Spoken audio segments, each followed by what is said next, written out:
Y vamos a pedirle a nuestro Dios que nos dé su dirección, que nos bendiga en esta hora para poder entender, comprender, recibir lo que Dios tiene para nosotros. Porque hoy Dios tiene un regalo especial para usted. ¿Cuántos quieren recibir el regalo de Dios? Amén. Vamos a orar. Eterno Padre, te queremos agradecer en esta hora, Señor, por tanto amor. Gracias, Dios, porque tu amor es eterno. Gracias, Señor, porque tú lo llenas todo. Señor, aquí estamos en esta hora. Sabemos que tú has hecho un llamado especial a cada uno por nuestro nombre, Señor. Aquí estamos para recibir lo que tú tienes para nosotros. Háblanos, Dios. Habla en nuestros corazones. Y permite, Señor, que podamos atesorar tu palabra, que es viva y eficaz, y que pueda penetrar hasta lo más profundo de nuestro ser. Dios, ayúdanos también a ponerla en práctica. En el nombre de tu Hijo amado Cristo Jesús oramos. Amén. Amén. Bien, hoy por acá vamos a estar hablando acerca, el tema le hemos titulado SOS. Yo no sé si usted en algún momento ha escuchado usted la expresión del SOS. ¿Saben que en el año 1906 fue cuando se comenzó a popularizar esta expresión del SOS? Allá más o menos a inicios del siglo XX, cuando se comenzó a hacer más popular. Y de hecho, ¿verdad? Algunas personas incluso comienzan a brindarlo, a darle algún tipo de significado. Específicamente quizás no es el significado, sino que se comenzó a utilizar por lo que era sencillo, ¿no? A la hora de utilizar incluso en algún momento la famosa clave Morse. Que este concepto del SOS se hacía con unos sonidos para que la gente entendiera que había algún problema, alguna situación alarmante. Espero que por aquí las cámaras no tengan ningún problema, como yo me muevo mucho, ¿verdad? El sonido es así, escuchen ustedes. Hacían 3 golpes, 1, 2, 3. Después hacían un sonido rápido, otro sonido rápido, y volvían a decir 1, 2, 3. Eso en clave Morse significaba auxilio, estamos en problemas, hay una situación. De hecho, como les decía, en algún momento alguien decía save of the ship, ¿verdad? Salven el barco. Otros decían save our souls, salven nuestras almas, que es el término que la gente más utiliza o que la gente más conoce con respecto al tema del SOS. El SOS es algo que amerita un sentido de urgencia. Y yo soy convencido que posiblemente, tal vez, aquí hay una persona que está diciendo, necesito el SOS, necesito que me rescaten, necesito ayuda, necesito que alguien me extienda la mano porque siento que me estoy hundiendo. Y tristemente, lo veníamos hablando, ahora yo tenía una diapositiva, no la utilicé, pero hemos estado desarrollando durante todo este mes pasado, que era el mes de la concientización sobre el tema de la salud mental. Tenemos un programa de radio, hay una radio adventista que se llama Radio Siloé, y hemos estado desarrollando todos los jueves a partir de las 8 de la noche, ahí le invito para que usted pueda apuntarlo por allí en nuestras redes sociales, creo que por ahí está el tema de la red social. Usted puede buscarme como psicólogo Hugo Olivas, ahí aparecen las redes sociales y hay algunos de los temas que hemos estado desarrollando durante todo el mes pasado, que tenía que ver con temas de salud mental, depresión, ansiedad y todos esos temas. Posiblemente tal vez le estoy hablando a alguien que se encuentre en esta condición, en esta situación. Y yo quiero decirle que hoy es el mejor lugar para que usted diga, Señor, sálvame que perezco. ¿Escucharon la historia de hoy? La historia que le están hablando a los niños ahora. Cuando Pedro se estaba hundiendo, ¿qué dijo? Señor, SOS, sálvame que perezco. Y esa es la disposición que tiene que tener hoy un hijo de Dios que depende de la gracia y de la misericordia del Padre. Hoy vamos a estar hablando acerca de un libro, el libro de Jeremías. Y yo quiero invitarle para que usted busque en su Biblia el libro de Jeremías. Hablando del libro de Jeremías, vamos a comprender un mensaje y la historia del pueblo de Israel a través de un mensaje que nos va a hacer reflexionar. Cuando buscamos en nuestras Biblias el libro de Jeremías, Jeremías en hebreo, el nombre de Jeremías, de este profeta llamado Jeremías, el nombre en hebreo era Yirmeyamú. Este nombre, se puede dividir en dos partes. La segunda parte, que es Yahú, significaba Jehová, significaba Yahvé. Y la primera parte de este nombre significaba lanza, significaba exaltado, significaba establece. El nombre de Jeremías significa Jehová establece, Jehová lanza. Y aquí tiene un mensaje específico que Dios nos quiere dar hoy a través de la historia de este hombre llamado Jeremías. Hay algunos datos históricos que son importantes conocer. Por ejemplo, Jeremías vivió prácticamente su ministerio 40 años antes de que el reino de Judá acabara. De hecho, el libro de Jeremías es una recapitulación de poemas, de profecías. Jeremías tenía un secretario, un escriba que se llamaba Baruch. De hecho, algunos historiadores, como por ejemplo Josefo, decía que este hombre Baruch era un hombre importante dentro de la comunidad judía, ¿verdad? Y este hombre tenía una responsabilidad, era el ayudante de Jeremías, su secretario personal. Este hombre, Baruch, que era un hombre también leal a los principios de Dios, escribe el libro de Jeremías. Es el que lo redacta, el libro de Jeremías. Jeremías vivía en un tiempo, incluso en esos 40 años de ministerio de Jeremías, habían pasado ya 5 reyes en Judá. Y el mensaje de Jeremías siempre iba a ser el mismo. Era un mensaje que llevaba a aquellos líderes al arrepentimiento. ¿Qué era lo que estaba pasando con el pueblo de Dios? ¿Qué era lo que estaba viviendo el pueblo de Dios? El pueblo de Dios, el pueblo de Israel, el pueblo de Judá se habían apartado de Dios. Y Jeremías estaba dando un mensaje de amonestación a los líderes. Un mensaje de reconciliación, que se acercaran nuevamente a Dios, que lo buscaran. Y aquí es donde comienza ahora sí el libro de Jeremías. De hecho, en ese momento incluso habían 3 poderes que estaban luchando por mantenerse firmes, que eran Asiria, que era Egipto y que eran los babilonios, ¿verdad? El pueblo de Babilonia. Jeremías en algún momento incluso da una profecía de que Babilonia iba a venir y iba a destruir básicamente Jerusalén, el templo de Dios. Era una profecía. ¿Por qué? Por desobediencia. Porque el pueblo se había separado de los mandamientos, de los estatutos de Dios. Y en ese contexto, ahora sí, busquemos en nuestras Biblias, Jeremías, el capítulo 1. Noten ustedes cómo comienza el verso 4. Dice la palabra del Señor: vino pues palabra de Jehová a mí diciendo: antes de que te formase en el vientre te conocí, antes que salieses de la matriz te santifiqué, te di por profeta a las naciones. Gracias. Noten ustedes qué interesante cómo comienza este texto. Vean cómo comienza la palabra del Señor, cómo el mensaje que Dios le está transmitiendo a Jeremías. ¿Qué le dice? Noten ustedes: antes de que te formares en el vientre, te conocí. Y qué hermoso es saber que Dios nos conoce, que Dios tiene un plan y un propósito en la vida del ser humano. Dios te conoce antes de que usted naciera.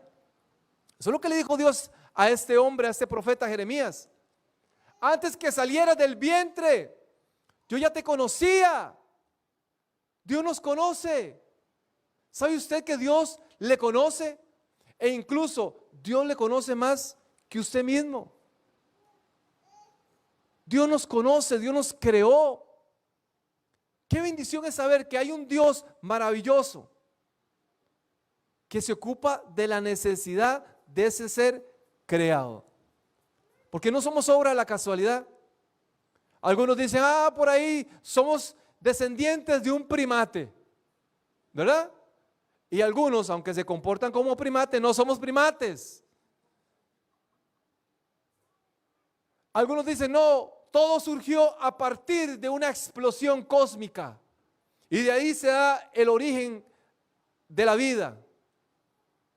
Nosotros creemos que Dios es un Dios creacionista. Dios creó el universo. Dios nos creó. ¿Se pone a pensar usted de verdad lo que significa este texto?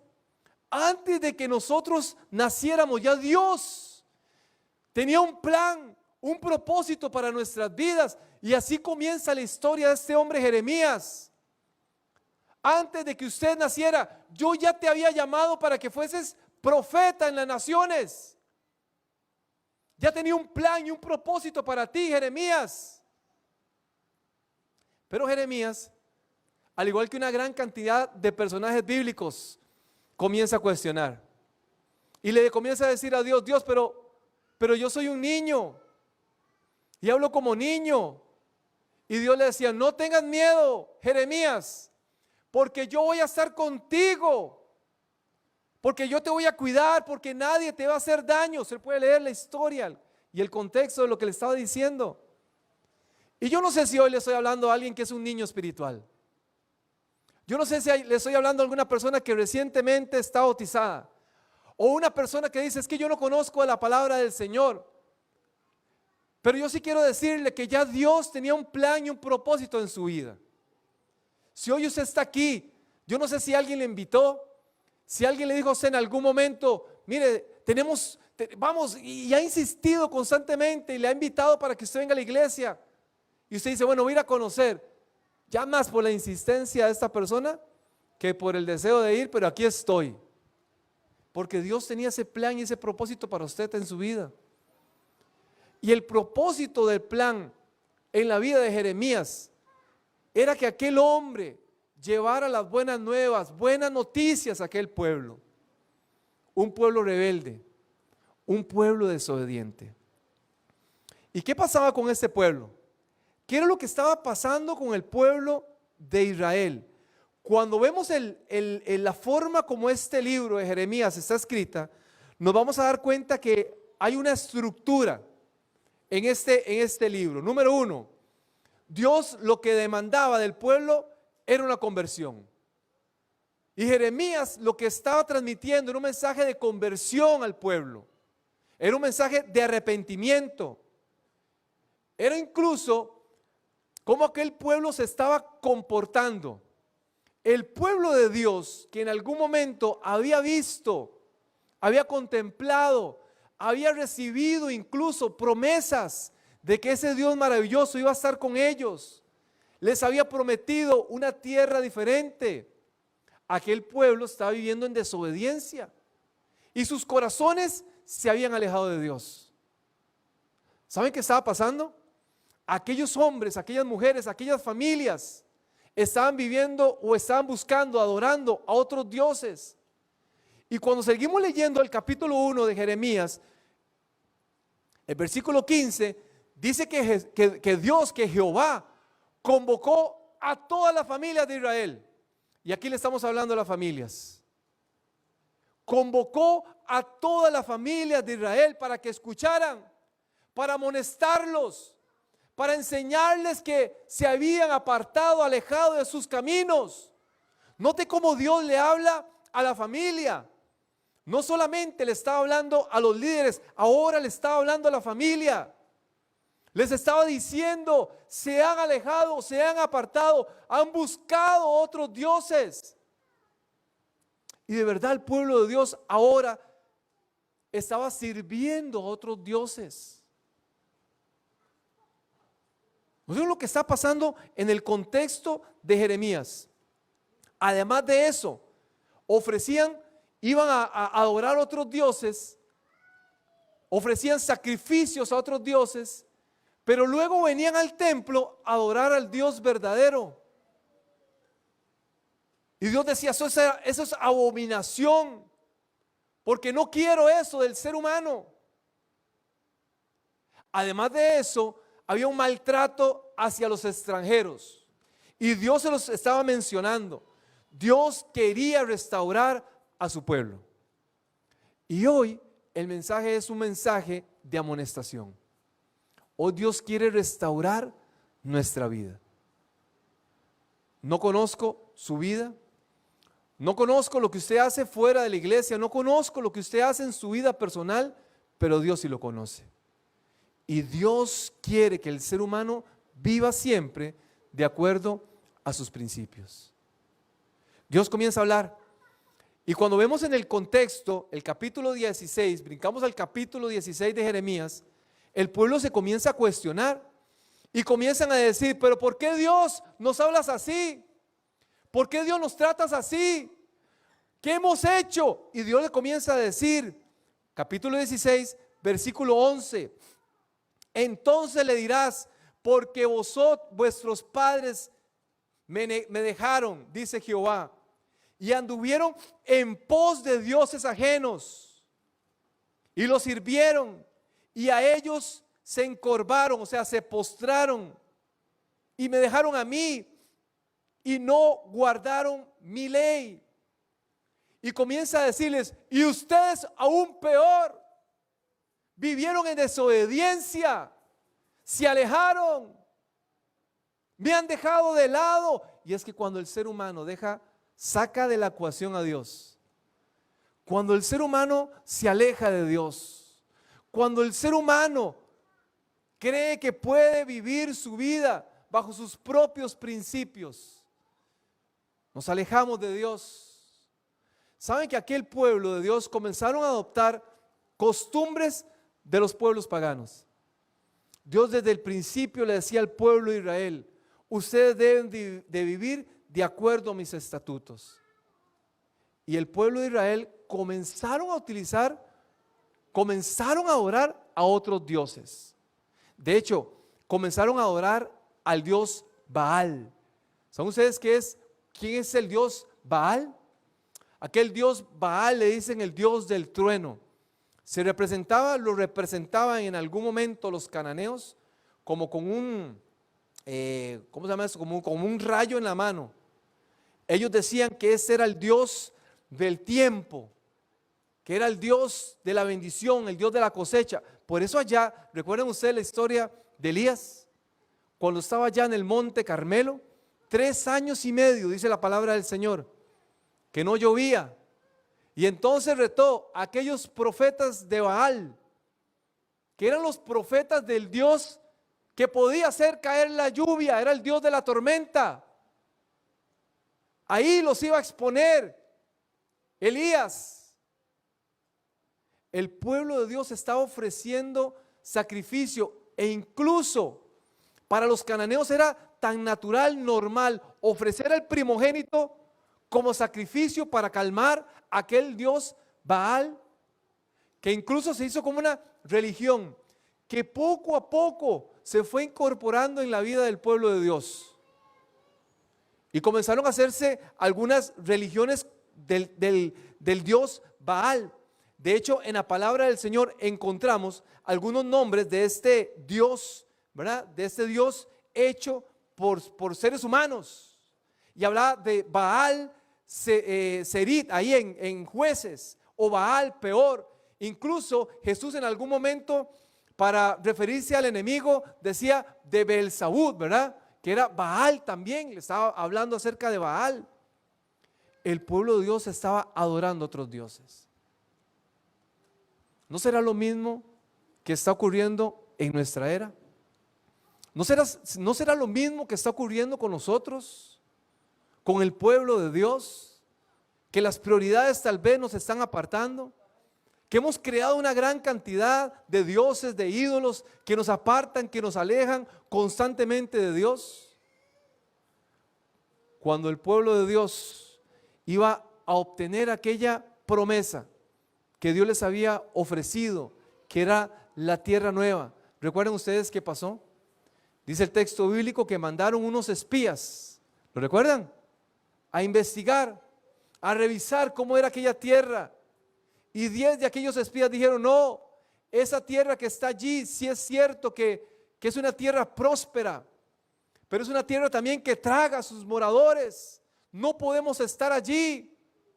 Estaban a punto de conquistar la promesa de Dios y no lo quisieron hacer. Y decían, mejor es volver a Egipto. Allá estamos mejor. Allá teníamos nuestras cosas. ¿Cuánto tiempo habían tenido de haber sufrido opresión, de haber sido esclavos? Egipto, ¿verdad? Ellos habían salido de Egipto, pero Egipto nunca había salido de sus corazones. Y tal vez hoy le estoy hablando a alguna persona que todavía añora, todavía desea, todavía cuando cierra sus ojos piensa en lo que hacía antes. Y ay, es que antes disfrutaba tanto. Y ahora la vida cristiana es tan aburrida. Yo recuerdo mis salidas en la noche, pero ahora Egipto no ha salido muchas veces de nuestro corazón y nos aleja y nos aparta. Y Dios le decía, miren, allá en Deuteronomio, en el capítulo 6, Dios comienza a darle una recomendación a su pueblo. Busque conmigo Deuteronomio, el capítulo 6. Deuteronomio, el capítulo 6, versículo 4. Dice la palabra del Señor: oye Israel, Jehová nuestro Dios, Jehová uno es. Noten ustedes lo que habla acá. Acá hay un principio de deidad. Nosotros los adventistas no hablamos de Trinidad, hablamos de deidad. Padre, Hijo y Espíritu Santo, deidad. Aquí habla un principio de un Dios, de un solo Dios, que tiene el control de todo. Porque Dios siempre tiene el control. Amén. Dios tiene el control. Dios tiene el control de su vida. Dios tiene el control de todo. Oye Israel, Jehová nuestro Dios, Jehová uno es. Y amarás a Jehová tu Dios de todo tu corazón, de toda tu alma y con todas tus fuerzas.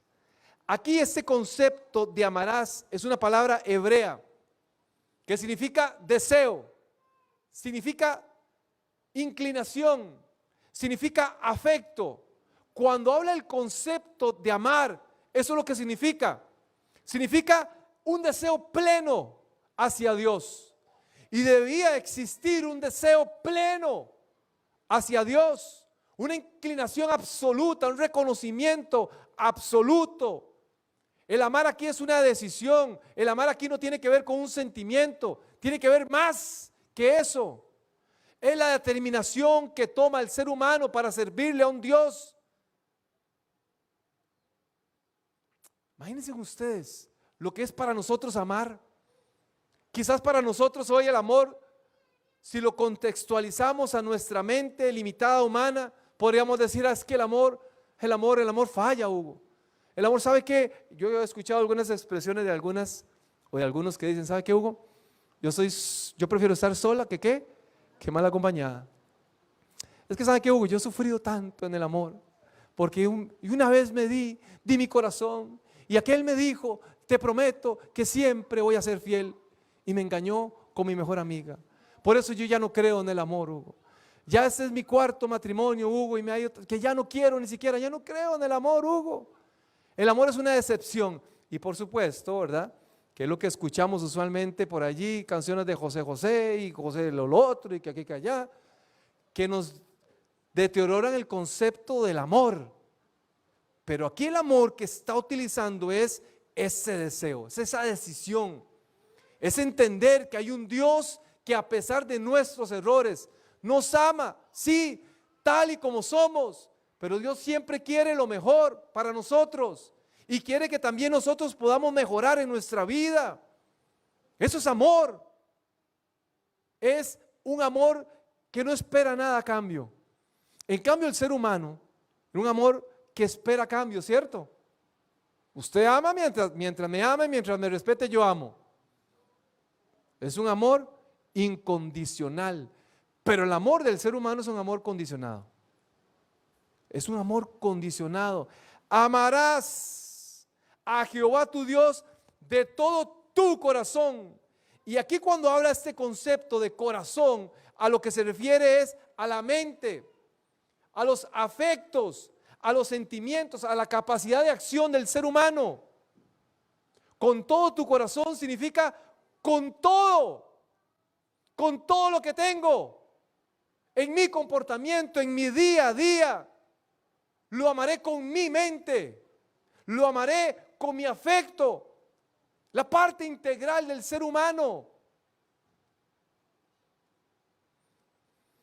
Con todo tu corazón. Wow, ¿qué tiene que ver con los motivos de vida? Con nuestras propias intenciones y motivos de vida. Eso es amar con el corazón. Es entregarlo todo por agradecimiento. Por eso Dios le decía a aquel pueblo, me tienen que amar, pero no es un amor superficial. Es un amor con todo su corazón, con toda su alma. Aquí cuando se refiere a la palabra alma, se refiere a todo, a los apetitos, a todo. Con todas sus fuerzas. Aquí se refiere a todo lo que el ser humano tiene, a todo lo que el ser humano ha construido, alcanzado, con todo, sin limitación. Me tienen que amar. Y así le hablaba Dios a su pueblo. Ustedes tienen que depender de mí, tienen que entender quién soy yo. Eso es lo que quería Dios para el pueblo. ¿Saben por qué Dios lo hacía? Porque sabían que ese pueblo, en el transcurso de ir hasta allá, aquella tierra que les había prometido, iban a tener relación con aquellos dioses paganos. Y Dios quería evitar que su pueblo se contaminara. Eso es lo que quería Dios.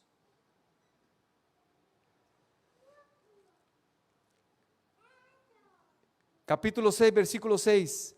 Y estas palabras que yo te mando hoy estarán sobre tu corazón y las repetirás a tus hijos. Hablarás de ellas estando en tu casa, andando por el camino, al acostarte y cuando te levantaras. Y las atarás como una señal en tu mano y estarán como frontales entre tus ojos.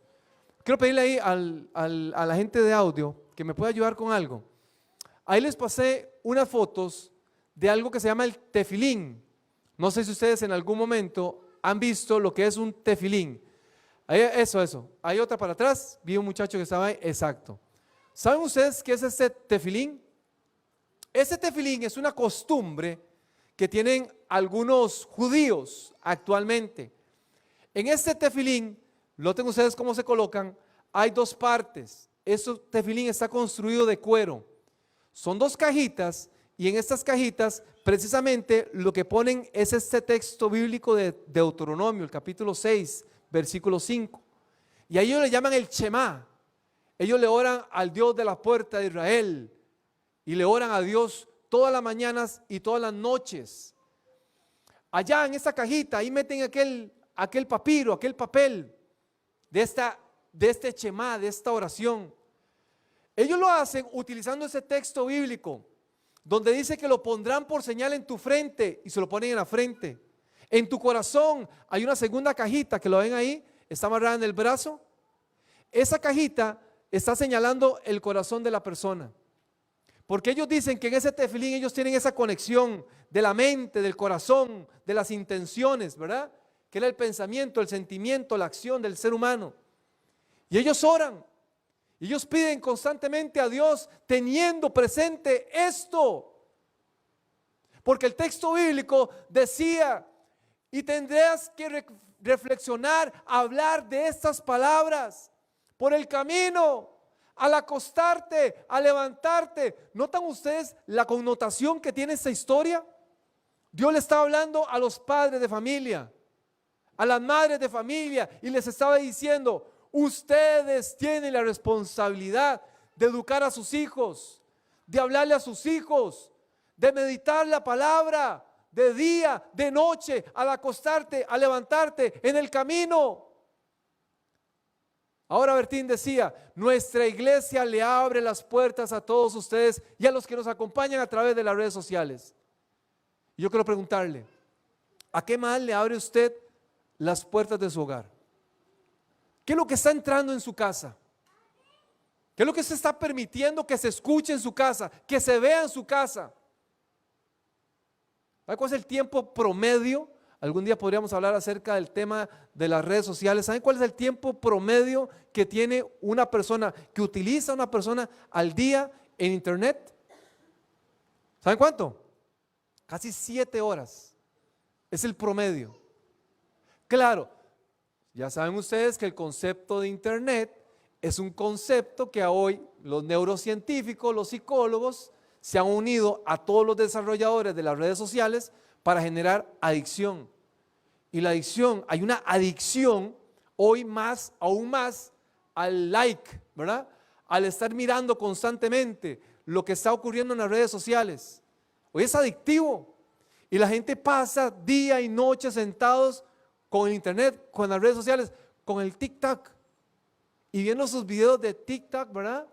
Y viendo sus publicaciones de Instagram a ver quién le da una reacción.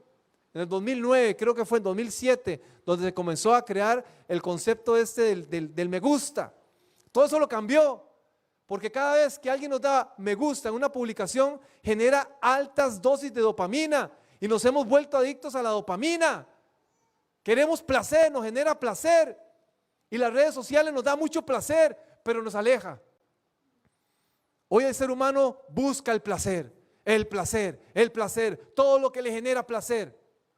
Y nos hemos descuidado de meditar, de reflexionar en lo más importante, que es la vida eterna. Un hombre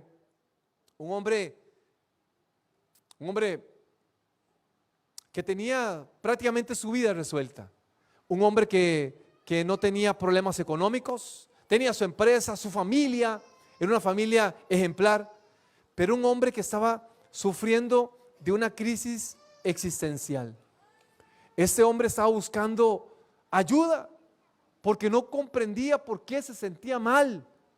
Y entonces se acercó donde un amigo y le preguntó a su amigo que si le podía ayudar, que si le podía recomendar a alguien que en algún momento le podría dar alguna dirección. Un hombre le dijo, ¿has visto que allá, tal vez no es tan cerca, pero allá en otro pueblo, un tanto lejano, hay un hombre que tiene un gran reconocimiento, que dicen que es un hombre que tiene mucha sabiduría? Es un hombre muy sabio. Usted puede sacar una cita y se puede ir a visitarlo.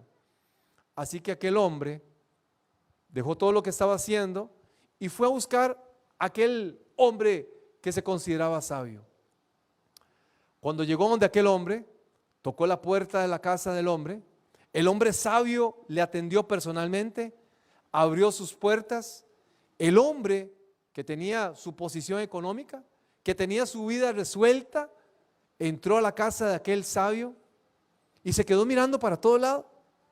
Vio que el piso era piso de tierra. Vio que aquel hombre solamente tenía 2 sillas, una mesa y una cama. Aquel hombre le llamó poderosamente la atención de que aquel sabio prácticamente no tenía nada. Así que entró, se sentó. Cuando el sabio le preguntó en qué le podía ayudar, aquel hombre se le quedó mirando y le dice, mira, yo vine porque tengo una crisis existencial. No sé qué está pasando por mi vida, pero yo no puedo concentrarme. Yo no entiendo de verdad. Y le dice el sabio, ¿qué te pasa? Yo no comprendo cómo una persona como usted, tan sabia, solamente pueda vivir con 2 sillas, con una mesa y con una cama. El sabio se le quedó mirando al hombre y le dice, bueno, es parte de la vida. El hombre se le queda mirando y le dice, pero entonces, dime, ¿dónde están todos tus muebles? El sabio se le queda mirando y le dice, ¿y dónde están los tuyos? Pero, ¿cómo me pregunta que dónde están mis muebles? Si yo aquí estoy de paso, el sabio se le queda mirando al hombre y le dice, yo también estoy de paso. Todos estamos de paso. En esta vida todos estamos de paso. Y nuestra vida es fugaz. Por eso tenemos que tener claras nuestras prioridades de vida. El pueblo de Dios se había alejado. El pueblo de Dios no quería recibir lo que Dios tenía preparado para ellos. Y hoy Dios tiene un regalo especial para cada uno de nosotros. Dios nos quiere ofrecer salvación, vida eterna. Hoy es el día de las decisiones. Hoy es el día de decir, Señor, yo necesito más de ti y menos de mí. Yo hoy necesito, Señor, que comiences a hacer una obra en mi corazón, en mi vida. ¿Sabe qué es lo triste de la historia del pueblo de Dios? Que constantemente se alejaban de lo que Dios quería para ellos. Cuando usted lee Jueces, el capítulo 2, versículo 10, se da cuenta que tristemente dice que nació una generación después de la muerte de Josué, que no sabía, que no conocía de Dios, que no conocía de las obras que Dios había hecho por el pueblo de Israel. ¿Se imaginan ustedes qué triste? Después de la muerte de aquel líder, nació una generación que no conocía de Dios. ¿Y qué pasó con aquel texto? A los padres que tenían que hablar con sus hijos de día y de noche, ¿qué pasó con esa relación que se necesitaba fortalecer con sus hijos, con esa cercanía? ¿Saben que el apartarse de Dios es progresivo? El apartarse de Dios es progresivo. Y poco a poco el ser humano se comienza a alejar. En algún momento tal vez usted ha sentido la experiencia de lo que es el primer amor.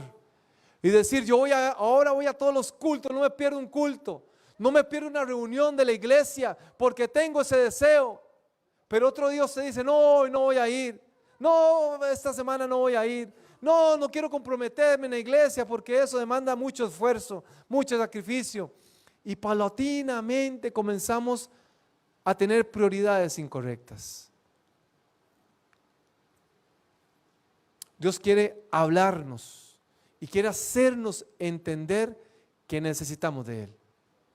Y en este caminar, yo quiero hoy orar por alguna persona que diga, Hugo, yo siento en mi corazón que necesito más de Dios. Yo siento en mi corazón que quizás estoy caminando sin sentido y propósito en lo que yo hago. Yo siento que me he alejado. Yo siento que Dios me está hablando porque he ido detrás de otros dioses. Porque he ofrecido en el altar, ¿verdad?, del mundo, a mi familia, a mis hijos, a mi trabajo, y me he alejado de Dios. Hoy necesito, Hugo, que en mi familia realmente Dios establezca, Dios haga, Dios cumpla su voluntad en cada uno de los que estamos allí. Así que en esta hora yo quiero invitarle para que usted, si usted siente en su corazón, si usted Dios le está hablando, si usted Dios le está poniendo allí en su corazón el deseo de querer hacer su voluntad, a que se ponga de pie. Vamos a terminar en esta hora con una oración. Y yo quiero orar por usted. Y yo quiero orar por su vida. Y yo quiero orar por su familia. Y yo quiero orar para que Dios ponga en usted el querer como el hacer de su buena, de su santa voluntad. Dios es el que pone en nuestros corazones el deseo. Ese es nuestro Dios.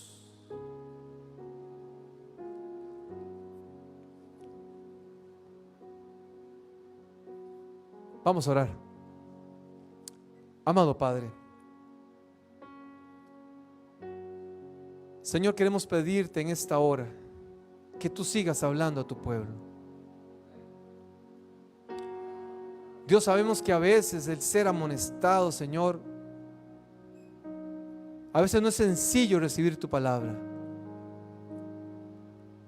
A A veces pensamos, Señor, que quizás el mensaje no es para mí porque vivo de acuerdo a tu voluntad, pero si reconocemos, Señor, nos daremos cuenta de que quizás no nos estamos comportando como tú quieres, Señor. De que quizás nuestra vida no está dando los frutos suficientes, necesarios para poder gestionar un cambio en nuestras vidas. Dios, ayúdanos a caminar perseverando en tu palabra, haciendo tu voluntad. Ayúdanos a atesorar tu palabra en nuestros corazones. Ayúdanos a vivir de acuerdo a tus principios, Señor. Hoy queremos pedirte, oh Padre, tú conoces nuestros corazones, tú conoces cada una de las personas que están hoy aquí, Señor. Te quiero pedir por cada una de ellas, porque tú eres un Dios personal y atiende nuestras necesidades personales. Dios, quiero pedirte por este hombre, por esta mujer que quizás sienta que su vida no tiene propósito, no tiene sentido. Que quizás sienta que cada vez se aleja más de ti y que te está buscando, pero no siente cómo. No siente qué es lo que debe de hacer. Pon en ellos, Señor, a las personas correctas para que tú traigas dirección a sus vidas. Ayúdanos a entender, a reconocer que no estamos solos, Dios. Que tú nos hablas como le hablaste a Jeremías, que del vientre de su madre ya tú le conocías.